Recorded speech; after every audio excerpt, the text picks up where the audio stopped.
Kaminsky. What I do, I am retired from education. I was the vice president of what is now South University. I was there for 21 years, and I retired from that, and I focused primarily after that on unpaid work, volunteer work, working with children, my children, grandchildren. I pursue hobbies. I do sculpture and various other things. My parents were Holocaust survivors who immigrated in 1949 to Savannah, which was unusual. And they had spent 3.5 years in a DP camp before they could get here. And they had a child there, my older sister. And I learned very early about keeping going, that you don't look and focus on this is wrong or that's wrong or I've lost this or this hurts or that. It's that, yes, that's happened, and you keep going.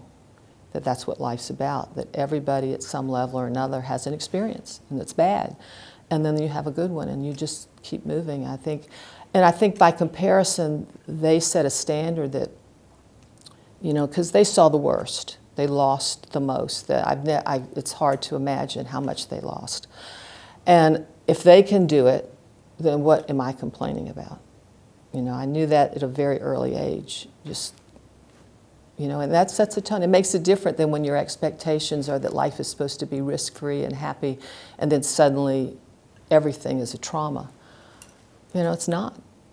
I knew that early. It was important to me to do well at all my jobs. It's your work, what I'm being paid for. Someone is counting on me, not just my employer, but the students, the teachers, everyone that I worked with was counting on me and doing the job right, because if I didn't, then there was an impact. And the same at home. Your children don't get a second chance. They're only a certain age once. They go through you. If you're not paying attention, the mistakes can be truly dramatic. I think that, when you're working and raising children, your focus is on dealing with all the issues you have. I have a day job and a night job. And so ultimately what I did is I just retired from my day job and let the night job be a day job. But it's been very different. When you're working, your time is structured by what's going on, from day to day in your employment. And then everything else fills in all the holes. Now I have the freedom and the ability to schedule, to choose when and what and where I will put my time and effort. And so it's challenging. I think people who retire without a plan have trouble. I had a plan, so I knew how I would fill my time. It would be very hard if I hadn't had a plan. I was very young when I started. I didn't think I was young then, but I was 29 when I started.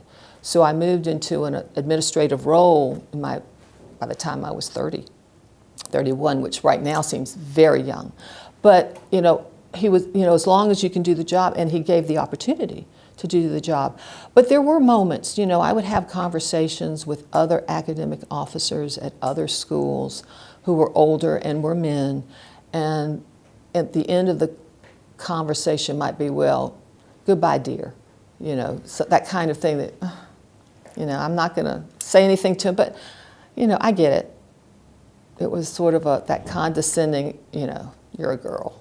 You can't quite do this job. But that's okay. I lasted longer than he did, so it was all right. So it did happen, but I didn't think about it. Whether that was my personality or what the environment that I had, I just really felt I had a job. I do my job. If I do my job, it doesn't matter whether I'm a man or a woman. You can't just complain. You have to be part of the community. You have to contribute. You don't have to necessarily be in every organization or do everything and be the head, but you have to be present and participate and make things around you as good as you can make them. And do that with your children. I think that we all have that obligation to each other to I don't want to say be the best we can be, because you can say, well, I can't be any better, but it's to do good, to contribute good where we can, and we can all do that. My advice would be much the same, is to not expect everything to come your way, not expect it to be easy. Work toward things being done, do your part, and it will be done, and it will be easy or easier.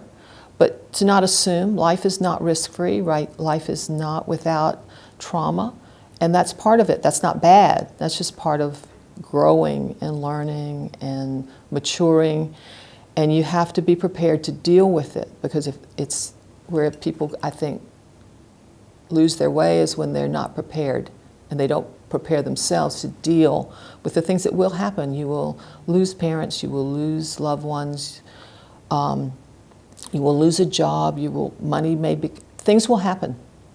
And you've just got to be mindful that it happens, and this is just part of it. It's not all of it, and keep going. My name is Captain Lakshman. My wife Kay and I have been proud supporters of the St. Joseph's Candler Mammogram Fund for many, many years.